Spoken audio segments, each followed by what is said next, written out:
بابا army chief نے جو آئے ہیں موجودہ ملکی جو عدم استحکام کی فضا مختصر جا بابا اس کی صورتحال کیا ہوگی؟ کتنا فرق؟ دیکھیں لوگوں نے اس کو ویلکم کیا ہے، اس نئی تبدیلی کو ساری سیاسی پارٹیوں نے اس کو انڈوس کیا ہے، یہ خوشائند بات ہے۔ اب ہمیں الیکشن کی طرف جانا چاہیے، ورنہ یہ 13 پارٹیوں کی سیاسی قبر کھد چکی ہے۔ یہ 13 پارٹیاں جو کٹھی ہوئی ہیں وہ الیکشن سے فراری ہیں۔ ملک کی اصلاح اور اصطلاح اسی میں الیکشن کی طرف جائے۔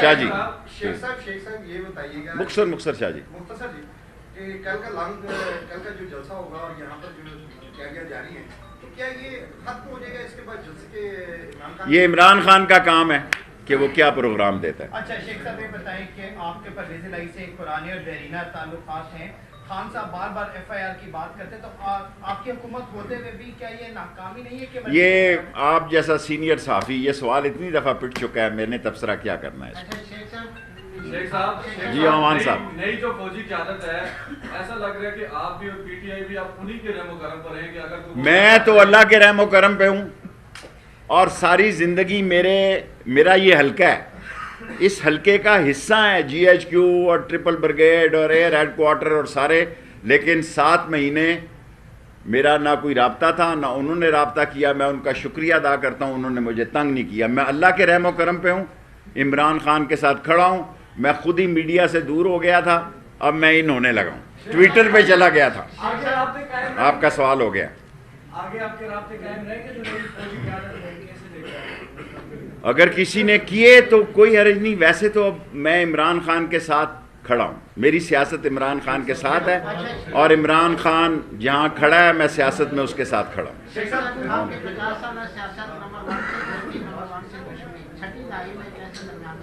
میرا خیال ہے بہتری کی طرف جانے لگا ہے، میری سیاسی سوچ میں الیکشن ہونے جا رہے ہیں، کم از کم الیکشن کی طرف ملک جا رہا ہے۔ جی آرمی چیف نے کہا تھا کہ فروری سے سیاست سے پیچھے ہٹ چکے ہیں، تو 2018 فوج کا بہت زبردست فیصلہ ہے اور یہ حتمی فیصلہ ہے اور یہ ان کی کور کا فیصلہ ہے، اس کے ادارے کا فیصلہ ہے کہ وہ سیاست سے دور ہو رہے ہیں۔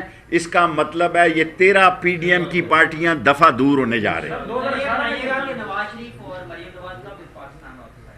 میرا خیال ہے کہ اب تو کوئی سفارتی پاسپورٹ ان کے پاس ہے، بھائی ان کا پرائم منسٹر ہے اور وہ کس چیز کو آنے سے ڈر رہے ہیں یہ اللہ کو پتہ، لیکن یہ ایک میرا یقین ہے میں زندہ رہوں یا مر جاؤں، یہ جتنے نیب کے کیسز ہیں، یہ جتنے کرپشن اور منی لانڈرنگ کے کیس ہیں، ان سب پہ ٹوکرا رکھا جائے گا اور یہ سارے لوگ جیلوں میں جائیں گے ایک دن۔ شیخ صاحب 1971 میں کیا بھٹو کی ناکامی تھی؟ آرمی چیف نے کہا سیاسی ناکامی تھی۔ نہیں میں اس پر تبصرہ نہیں کرنا، میں فوج اور عدلیہ پہ اس قسم کا نقطہ نہیں لا۔ جی خان صاحب آپ سمجھ رہے فیڈ ہے تو آپ نے مشورہ نہیں دیا کہ اس حالات میں بھی وہ آ رہے ہیں۔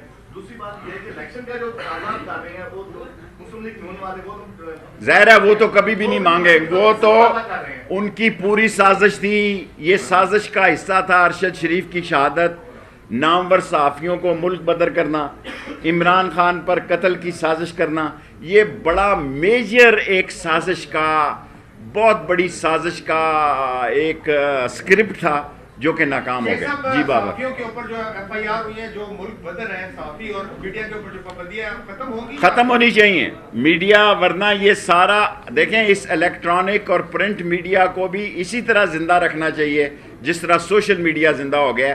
شیخ رشید نے زندگی میں ایک ہی غلطی کی، میں ٹویٹر پہ حکومت میں نہیں گیا، اپوزیشن پہ آیا ہوں، ابھی بھی غلطیاں ہو جاتی ہیں لیکن میں مشکور ہوں لوگوں کا میرے ٹویٹر پہ وہ جواب دے رہے ہیں۔